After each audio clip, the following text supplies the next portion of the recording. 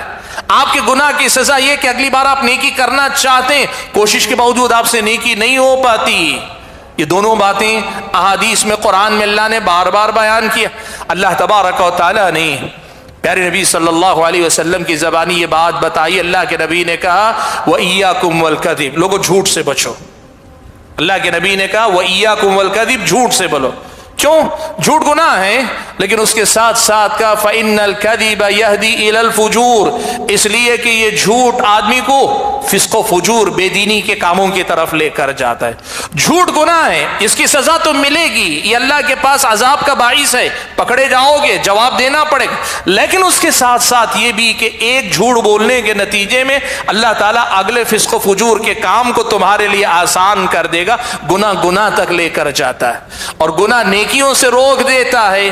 اللہ تبارک و تعالیٰ نے منافقوں تک کا تذکرہ کرتے ہوئے قرآن میں فرمایا, وہ جو جنگ تبوک میں میدان میں نہیں نکل سکے تھے نا, میدان جنگ میں نہیں نکل سکے, پیچھے رہ گئے. اللہ تعالیٰ نے کہا وَلَوْ أَرَادُوا الْخُرُوجَ لَأَعَدُّوا لَهُ عُدَّةً, ان منافقوں کا اصل میں ارادہ ہی نہیں تھا نکلنے کا. اگر واقعی میدان میں نکلنے کا ارادہ کرتے, تیاری بھی تو کرتے, تیاری نہیں کی, اس سے پتا چلتا ہے کہ ارادہ نہیں تھا. اور آگے اللہ نے کہا اصل مسئلہ یہ ہے وَلَكِنْ كَرِهَ اللَّهُمْ بِعَاثَهُمْ فَثَبَّطَهُمْ وَقِيلَ اقْعُدُوا مَعَ الْقَاعِدِينَ. اصل مسئلہ یہ, ان منافقوں کے نفاق کی سزا کے طور پر اللہ تعالیٰ نے ان کو نکلنے کی توفیق ہی نہیں دی. جنگ تبوک جیسے عظیم معرکے میں نکلنے کی اللہ تعالیٰ نے توفیق ہی نہیں دی. فثبتهم, اللہ نے ان کی ہمتوں کو پست کر دیا. وقیل اقعدوا مع القاعدین, اور کہا گیا پیچھے جو لوگ بیٹھے رہ گئے تم بھی بیٹھے رہو. تو گناہ نیکی سے محرومی کا سبب بنتا ہے. اور گناہ کا ایک تیسرا نقصان یہ بھی ہے, گناہ آدمی کے دل میں اندھیرے مسلط کرتا ہے. گناہ آدمی کے دل میں اندھیرے مسلط کرتا ہے.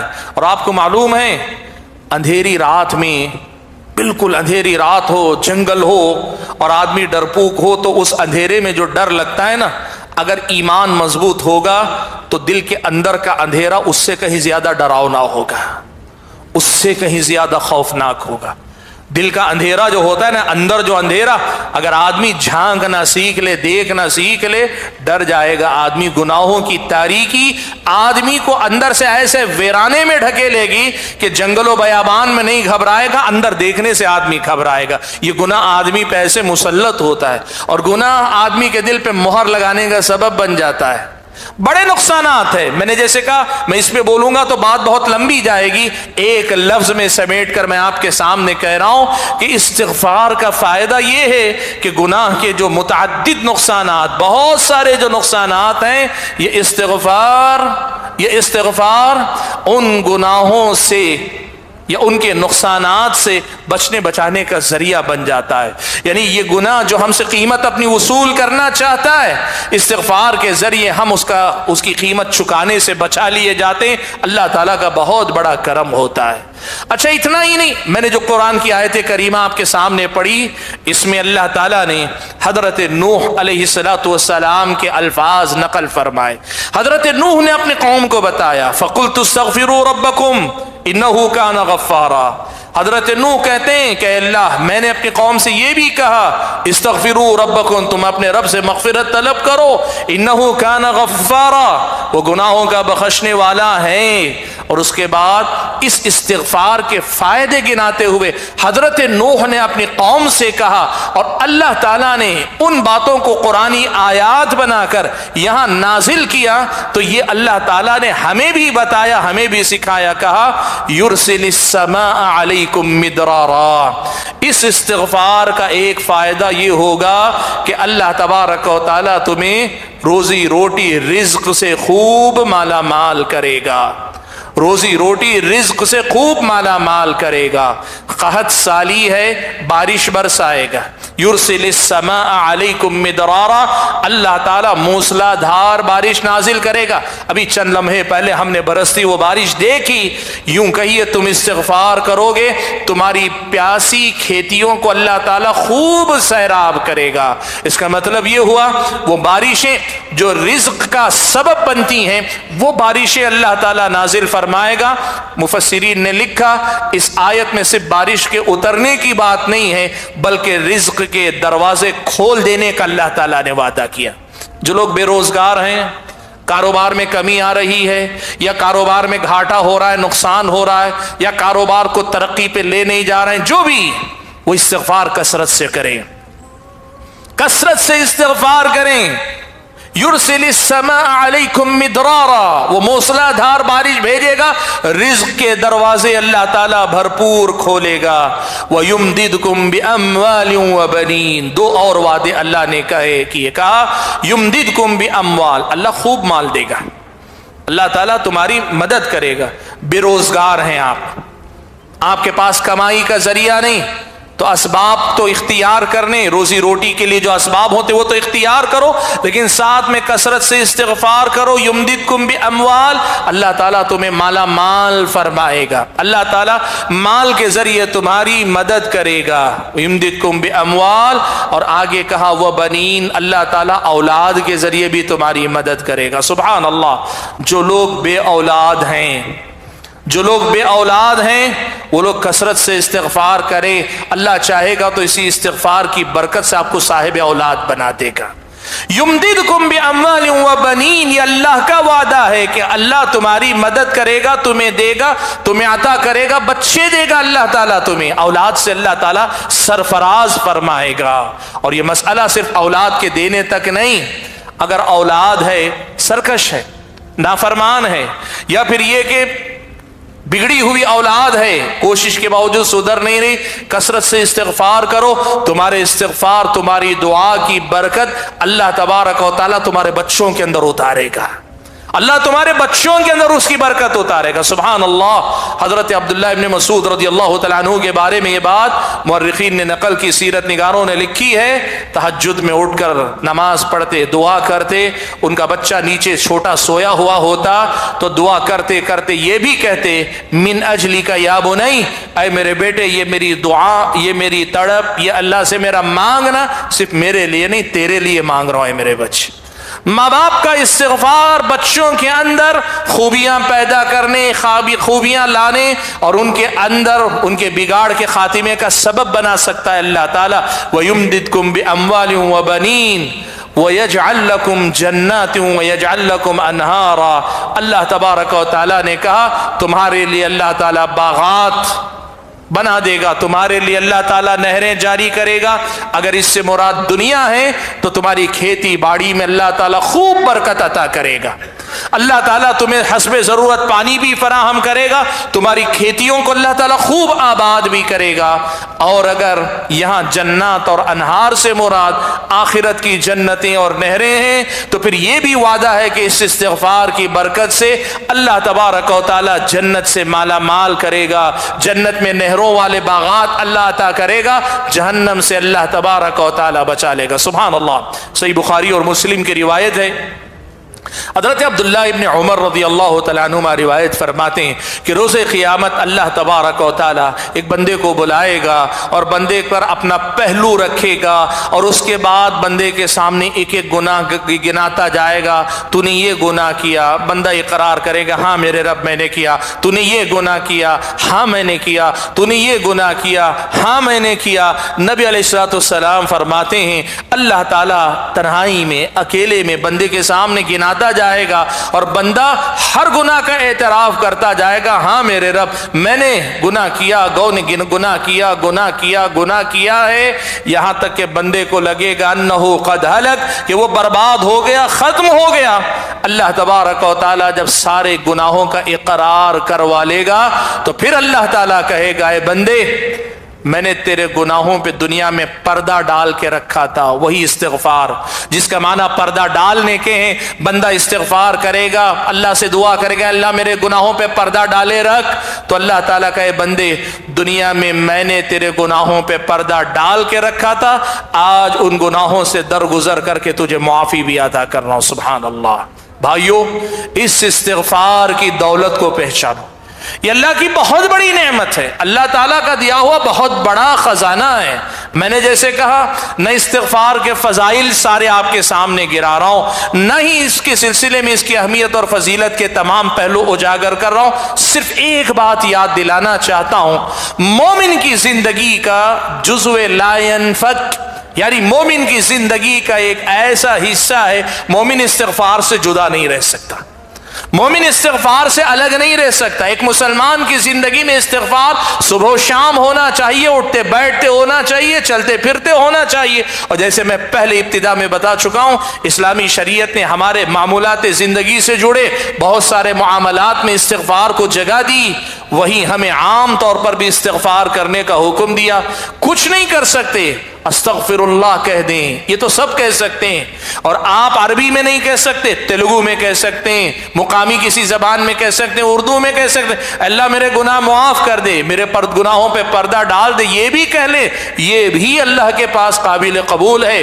افضل اور بہتر یہ ہے کہ جو کلمات سکھائے گئے ہیں ان کلمات کو یاد کریں، خاص طور پہ سید الاستغفار کو یاد کریں، اپنی زندگی کے اندر اس کو لانے اپنانے کی کوشش کریں۔ بات کو میں زیادہ دور تک لے کر جانا نہیں چاہتا، بنیادی پیغام جو آج کی اس ملاقات میں آپ کے سامنے رکھنا تھا کہ کتاب و سنت کی تعلیمات کی روشنی میں ایک مومن کی زندگی کے جو معمولات ہیں، اس کا جو روٹین ہے روزانہ کے، اس کے اپنے کام ہیں، ان میں استغفار ایک لازمی حصہ ہے۔ محاسبہ کرنے کا وقت ہے کہ میری اور آپ کی زندگی میں بھی استغفار واقعی لازمی حصہ بنا ہوا ہے، اگر ہے تو پھر اللہ تبارک و تعالیٰ کا شکر ادا کیجیے اور پابندی کیجیے، اور اگر نہیں ہے تو پھر ہماری اور آپ کی ذمہ داری بنتی ہے کہ ہم استغفار کو اپنی زندگی میں جگہ دیں۔ بات کو میں اور زیادہ لمبی نہیں کرنا چاہتا، یہی بات کہتے ہوئے، یہ پیغام یاد دلاتے ہوئے کہ استغفروا ربکم انہ کان غفارا، اپنے رب سے استغفار کیا کرو، مغفرت طلب کیا کرو، وہ گناہ کا بخشنے والا ہے۔ اپنے لیے، آپ کے لیے، سب کے لیے یہ توفیق اللہ تعالیٰ سے مانگتا ہوں کہ اللہ تعالیٰ ہمیں کثرت سے استغفار کرنے والا مسلمان بنا دے، اور اس استغفار کی برکتوں سے، رحمتوں سے مالا مال ہونے والا مسلمان اللہ تعالیٰ مجھے اور آپ سبھی حضرات اور خواتین کو بنا دے۔ آمین۔ وآخر دعوانا ان الحمد للہ رب العالمین۔